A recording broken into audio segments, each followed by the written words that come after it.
Hey, what's up guys? It's Gary coming back to you here from the Oldbarn Homestead. It's Sunday afternoon. You're probably watching this on Monday morning. I just came out for I've been trying to get out and go for a run or walk or stuff like that.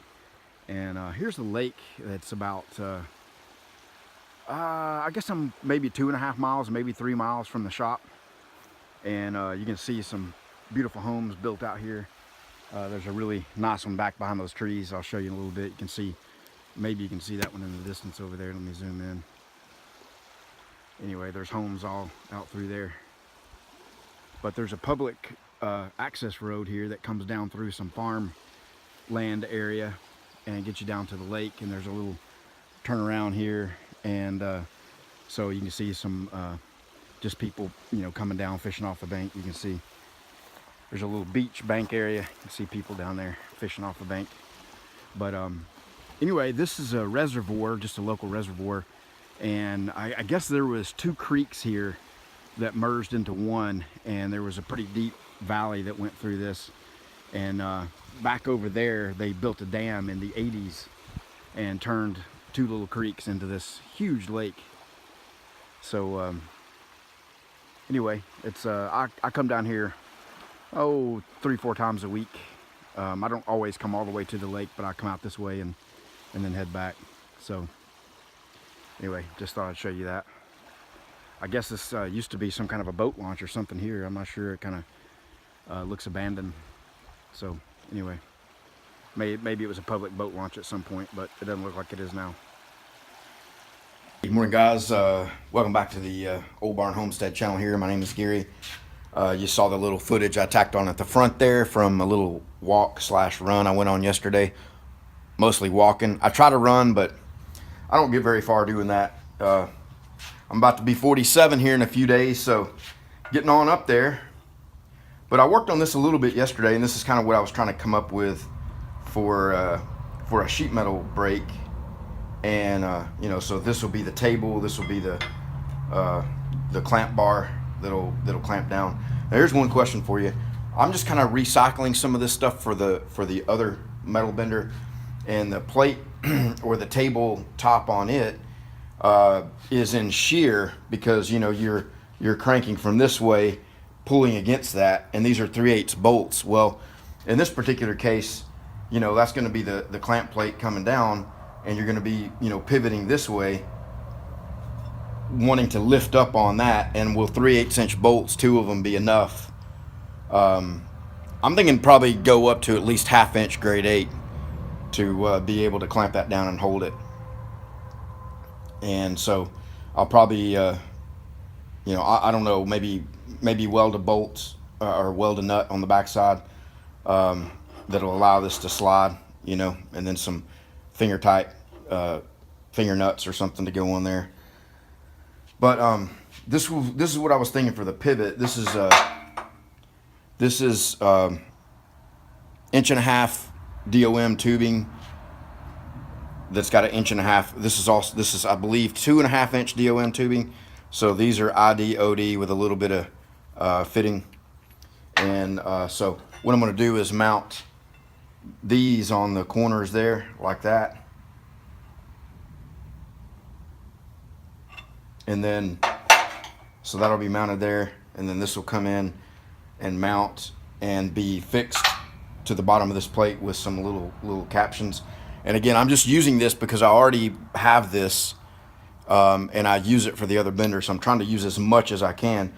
But having 2 of these on either side, I definitely don't think this would be a flex point, being a trunnion of this diameter.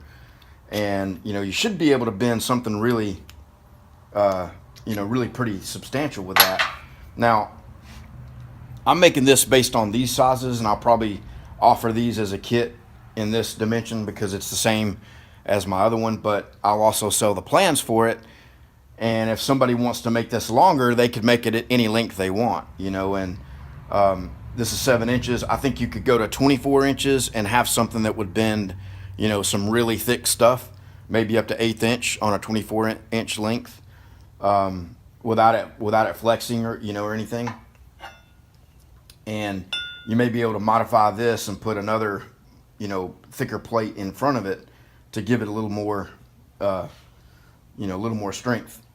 But this is 3/8 by 3 angle iron, so, you know, on a length this long, I don't think you're going to be flexing this or bending this very much. Now, once you get out longer, you know, 24 inches, I think it would still be pretty rigid. Once you get beyond that, you know, that's kind of where you run into, you know, run into issues. So I was looking at my,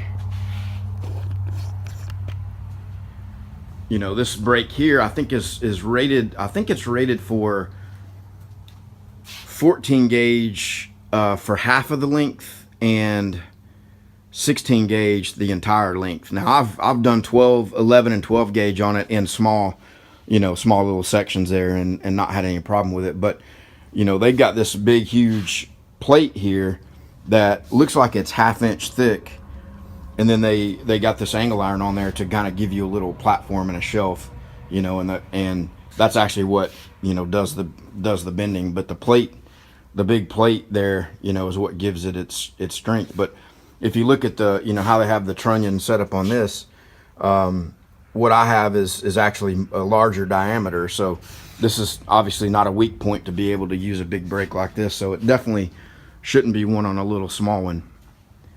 So anyway, I'm gonna try to get this finished up here this week. I've got to get busy on some other jobs that have come in. So a couple guys need some things that need to go out here in the next day or two for some projects they got coming up this weekend. So I told them I'd try to get those knocked out and shipped out. Plus I got 2 metal art pieces that are kind of in queue that need the full paint job and the whole deal. And so those have got to get done. I need to get those going this week because I've had those orders for about at least over a week now. And also I sold a table kit. I don't know if the guy that is watching or that bought it is watching this channel, but so I had some of these cut out from before. It's been quite a while actually since I have sold one, but I got one that's a weld together kit cut back there, so I can get that sent out to him. I just need to round up the other little pieces that go with it, the blocks and the bolts and all that. I'll probably have to go buy some of that. But that was hot and heavy there for a while and was selling, you know, quite a few of them when I first put that out. But it's been a few months since that happened. And I have an interesting story about a famous YouTuber related to that table kit. I think I'll tell that on a live stream here maybe in the morning. But anyway, guys, let me know what you think about those 3/8 bolts there and this overall design. If you have any if you have any thoughts on it. Again, I'm just trying to keep it as simple as possible and reuse as many of the components that I already have for the other metal bender, but I don't want to be foolish about it either. So, but you know, this stuff here is really nice stuff. I mean, it's well made, it's super strong, it's DOM tubing, so there's no seam in it. And you know, I think this will be plenty strong for the trunnion, having 2 of these. But again, what's the length you can go up to, you know, and still keep it from flexing and all. So all right guys, I'll let you go. Have a good one.